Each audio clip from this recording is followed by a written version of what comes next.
Serah terima pengelolaan Rumah Susun Bakamla RI ini dilaksanakan pada Rabu 10 Desember 2025. Rumah Susun Bakamla RI dengan 16 unit ini terletak di Jalan Karel Satsuit Tubun, Lorong Pica Botol, Desa Paso, Kecamatan Baguala, Kota Ambon.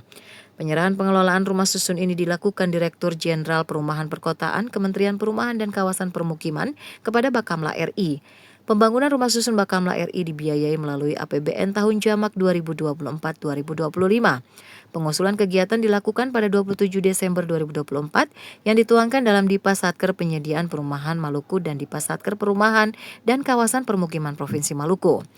Berdasarkan SPMK, pembangunan berlangsung selama 317 hari kalender, dimulai pada 18 November 2024 hingga penyelesaian pekerjaan dan terbitnya serah terima pertama pekerjaan pada 30 September 2025.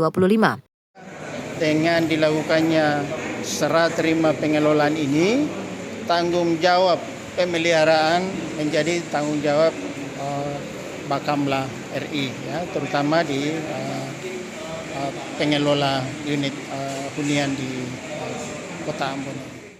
Rumah susun Bakamla ini dapat dimanfaatkan secara optimal sebagai fasilitas pendukung tugas-tugas operasional Bakamla RI. Dengan adanya rusun ini tentunya memberikan kenyamanan untuk personil Bakamla untuk bekerja lebih optimal lagi. Setiap unit dilengkapi 2 kamar, 1 ruang tamu lengkap dengan mebeler, 1 dapur dengan kitchen set, 1 set meja makan, 1 kamar mandi, 1 ruang cuci, 2 unit AC, sistem listrik token per unit. Dengan rumah susun Bakamla RI ini memberikan kontribusi nyata terhadap peningkatan kualitas penyediaan hunian layak bagi aparatur negara di Provinsi Maluku. Christine Sipahelut, Frida Reman dan Andre Oktolsea melaporkan.